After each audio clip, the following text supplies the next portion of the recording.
Hello guys, कैसे हैं आप सब लोग। लोन हंटर के एपिसोड 28 के साथ हाजिर हूँ। लास्ट एपिसोड के एंड पे हमने देखा था लूवेन रैन को स्काई टावर के बारे में बता रहा होता है और डबल अवेकनिंग सिस्टम के बारे में बताता है कि अगर हम लोग अपने डबल अवेकनिंग सिस्टम के ऊपर काबू पा लेते हैं तो हम लोग फर्स्ट एचीवन बन जाते हैं, और अगर हम लोग ऐसा नहीं कर पाते तो हमें स्काई टावर के लिए हमेशा ही बंद कर दिया जाता है। वो दोनों भी चलते हुए जा रहे होते हैं तो वहीं पर रास्ते में बहुत सारे मॉन्स्टर्स नजर आते हैं। लूवेन कहता है जब हम लोग पहली बार यहाँ से गुजरे थे तब तो यहाँ पर कोई भी मॉन्स्टर नहीं था। लगता है कि डंजन के रीसेट होने की वजह से यहाँ पर बहुत सारे मॉन्स्टर्स आ गए हैं। रैन जल्दी से अपने ब्लेड ऑफ एवोल्यूशन को अपनी ग्रेट स्वॉर्ड फॉर्म में ले आता है और उनके साथ फाइट करने के लिए रेडी हो जाता है। लूवेन उसे कहता है तुम्हें फाइट करने की जरूरत नहीं है, ये सब कुछ मुझ पर छोड़ दो, मैं तुम्हें दिखाता हूँ कि फर्स्ट एचीवन की स्ट्रेंथ कितनी होती है। तुम आज अपनी आंखों से देखोगे कि फर्स्ट एचीवन कितने ज्यादा स्ट्रॉन्ग हो सकते हैं, और साथ ही वो अपनी पावर्स को रिलीज करता है और वो काफी ज्यादा स्ट्रॉन्ग होता है। लूवेन अपने हाथों को यूज करते हुए बहुत सारी इलेक्ट्रिक टाइप की पावर को इकट्ठा करता है और उसके बाद उन मॉन्स्टर्स की तरफ एक जबरदस्त स्टैंस लेते हुए नीचे से खड़ा होकर वो, क्योंकि वो सारे मॉन्स्टर हवा में उड़ रहे होते हैं, उनके ऊपर अटैक करता है तो उनके ऊपर एनर्जी पावर्स फेंक रहा होता है और उसकी स्ट्रेंथ इतनी ज्यादा होती है कि वो सारे के सारे मॉन्स्टर्स वहीं पर मरते जाते हैं। रैन भी देखकर काफी ज्यादा हैरान होता है और कहता है इसकी पावर तो बहुत ज्यादा ओवर पावर है, इसने सिर्फ एक ही सिंगल मूव के साथ बहुत सारे मॉन्स्टर्स को मार दिया है। रैन कहता है इस सिंगल पर्सन की पावर इतनी ज्यादा है कि ये तो अकेले 3-4 गिल्ड्स का मुकाबला कर सकता है। रैन कहता है तो ये तो फर्स्ट एचीलोन काफी ज्यादा स्ट्रॉन्ग है, मुझे भी ऐसी ही स्ट्रेंथ चाहिए, पता नहीं मैं कब फर्स्ट एचीलोन बन पाऊंगा।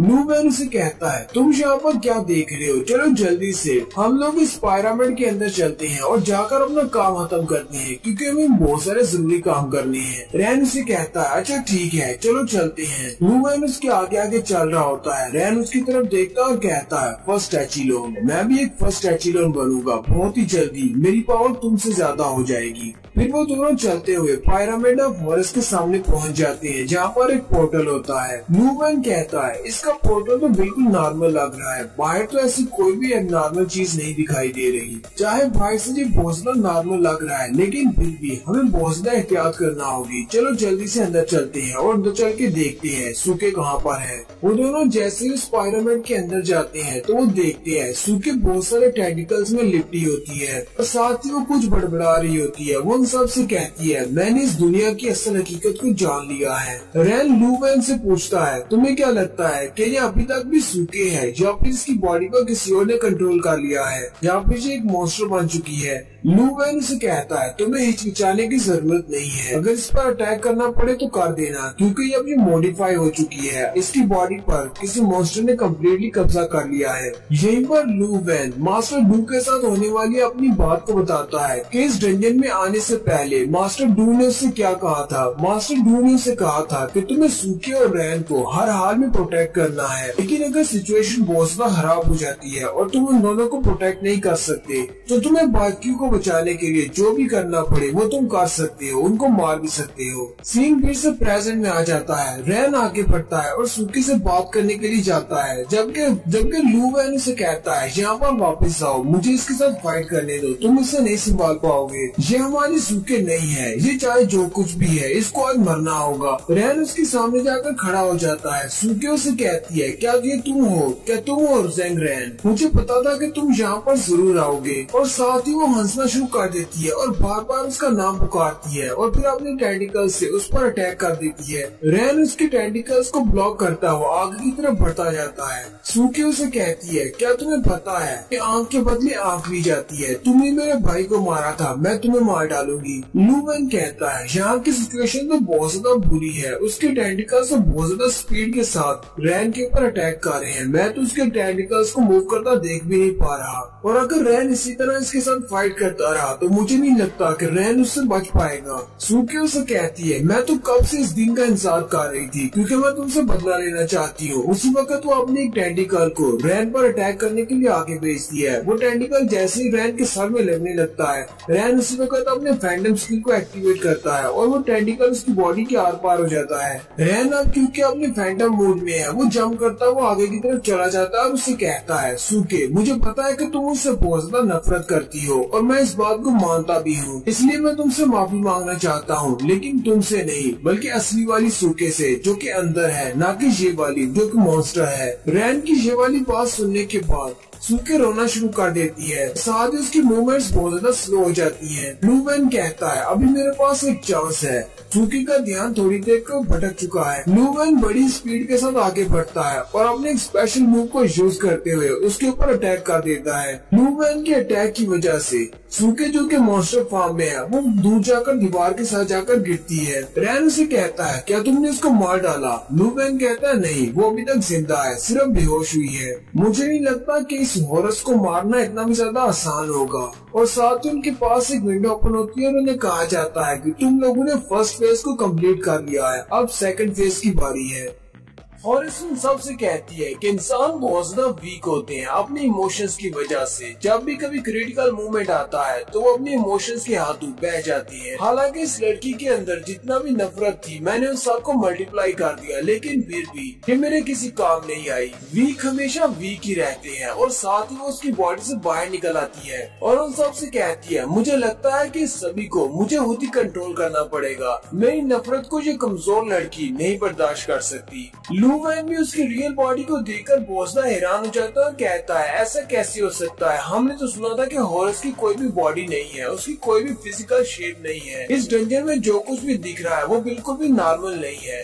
हॉरिस उन सबसे कहती है, मुझे भी बहुत ज्यादा अच्छा लग रहा है पहली बार एक फिजिकल फॉर्म लेने पर, क्योंकि आज से पहले कभी मैंने फिजिकल फॉर्म में नहीं आई। और साथ ही हॉरिस अपने स्पेशल स्किल को एक्टिवेट करती है जिसका नाम गॉड ड्रीम है। ब्लू वैन तो ये देखकर काफी ज्यादा हैरान हो जाता है और कहता है, ये क्या हुआ? अभी अभी थोड़ी देर पहले मुझे कुछ महसूस हुआ, लेकिन मैं इसके गॉड ड्रीम में नहीं लगता। मुझे तो नहीं लगता कि मैं इसके गॉड ड्रीम में फंसा हुआ हूँ। लेकिन साथ ही वो जैसे पीछे रैन की तरफ देखता है, रैन के ऊपर हॉरिस के गॉड ड्रीम का इफेक्ट हो चुका होता है। रैन उसके गॉड ड्रीम में फंस चुका होता है। हॉरिस उसे कहती है, अब तुम इसको नहीं जगा सकते, ये मेरे गॉड ड्रीम के अंदर है, जहाँ पर ये अपने सबसे बुरे यादों और सबसे बुरे सपनों को जिएगा। इसे इसकी पास्ट की मेमोरीज दिखाई जाएंगी जो कि इसे हार्म करती आई है, जिनकी वजह से इसे बहुत ज्यादा दर्द होने वाला है। ब्लू वैन उसे कहता है, तुम्हारा मुकाबला मुझसे है, तुम रैन को छोड़ दो, हम दोनों फाइट करते हैं। वो उसे कहती है, तुमने अभी मेरी पावर्स को देखा नहीं, मेरे पास नथिंगनेस की पावर है, तुम मेरे सामने कुछ भी नहीं हो, तुम्हारे पास तो मेरे सामने जीतने की कोई पॉसिबिलिटी नहीं है। लेकिन रैन तुमसे बहुत ज्यादा डिफरेंट है, उसके पास जीतने की बहुत सारी पॉसिबिलिटीज हैं। लेकिन अब जबकि रैन मेरे गॉड ड्रीम के अंदर है तो तुम जहाँ पर हो मैं तुम्हारे साथ कोई छोटी सी लिटिल गेम खेल सकती हूँ।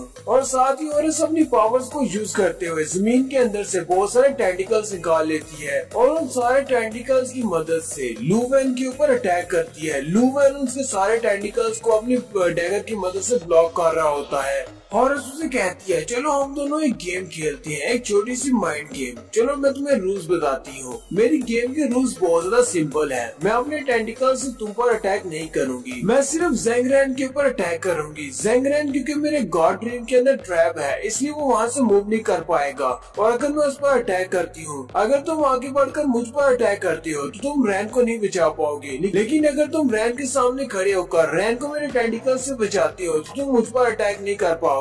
और इसके अलावा मैं तुम्हें बता दूं, ज़ेंगरैन के पास भी सिर्फ दो ही ऑप्शन है, या तो मेरे डिवाइन ड्रीम के अंदर वो मर जाए या फिर यहाँ पर फिजिकली उसकी बॉडी मेरे अटैक्स की वजह से मारी जाए। तुम्हारे पास जो बेस्ट ऑप्शन है वो यही है, ज़ेंगरैन को छोड़ दो और मेरे पर अटैक करो, ताकि अगर तुम मुझे मार सकते हो तो शायद ज़ेंगरैन भी बच जाए। ब्लू वैन जल्दी से रैन को बचाने के लिए आगे बढ़ता है और कहता है, तो ये तुम्हारा प्लान है, रैन के ऊपर अटैक करना ताकि मैं उसको प्रोटेक्ट करूँ। अगर मैं उसे प्रोटेक्ट नहीं कर पाता तो हम दोनों ही मारे जाएंगे। लेकिन मेरे पास एक बहुत ही अच्छा ऑप्शन है। वो जाके ज़ेंगरैन के सामने खड़ा हो जाता है और कहता है, मैं रैन को प्रोटेक्ट करता हूँ जब तक कि वो तुम्हारे डिवाइन ड्रीम के अंदर से बाहर नहीं निकल आता, और उसके बाद ये तुम्हें मार डालेगा। हॉरिस उसे कहती है, तुम कब तक यहाँ पर सामने खड़े रहकर इसको बचा सकती हो, क्योंकि मेरी जो एबिलिटी है ये एंडलेस है, इसका कोई अंत नहीं है। ब्लू वैन उसे कहता है, तुम्हें अभी से खुश होने की जरूरत नहीं है कि अभी तक मैं यहाँ पर हारा नहीं हूँ, मैं फर्स्ट एचिलोन हूँ और लगता है कि तुम मेरी पावर्स को बहुत ज्यादा कम आंक रही हो। अगर यहाँ पर कोई बेस्ट हंटर भी आ जाए वो भी मेरे सामने नहीं टिक टिक पाएगा। लू वैन जल्दी से अपनी तलवार निकाल लेता है और कहता है जब मैं अपनी इस तलवार को यूज करूंगा उसके बाद तुम्हारी जो स्पेशल एबिलिटी भी मेरे सामने नहीं टिक पाएगी।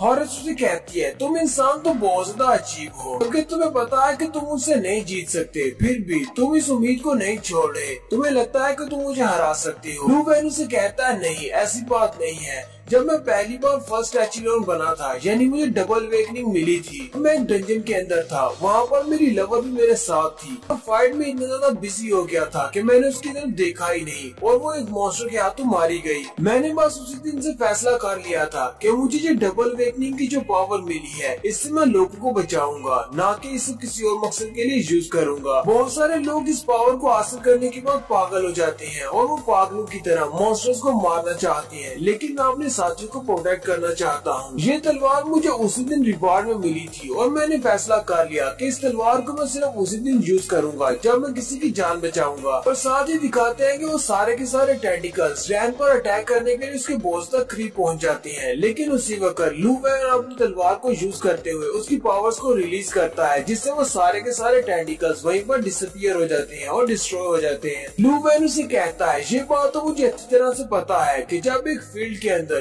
किसी हंटर ने अपनी स्पेशल एबिलिटी को एक्टिवेट किया होता है और उसके सामने कोई दूसरा हंटर अपनी स्पेशल एबिलिटी को एक्टिवेट करता है जो कि उससे बहुत ज्यादा पावरफुल हो, तो पहले वाले की जो कि वीक होती है वो बहुत नॉलिफाई हो जाती है। लू वैन उसे कहता है चाहे तुम कितनी ज्यादा पावरफुल क्यों ना हो, चाहे तुम इस पायरामिड की गॉड ही क्यों ना हो, मेरी स्पेशल एबिलिटी के सामने तुम्हारी एबिलिटी बहुत ज्यादा वीक है, इसलिए तुम्हारे ये टेंटिकल्स मेरे सामने नहीं टिक पाएंगे। अब तुम्हें दिखाता हूँ कि फर्स्ट एचिलॉन की एब्सोल्यूट पावर क्या होती है। हॉरिस हंसते हुए उससे कहती है तुम्हारी पावर्स तो काफी ज्यादा है क्योंकि तुम एक फर्स्ट एचिलॉन हो, फिर भी मुझे ये बात मानना पड़ेगी कि तुम मुझे यहाँ पर मारने के काबिल हो।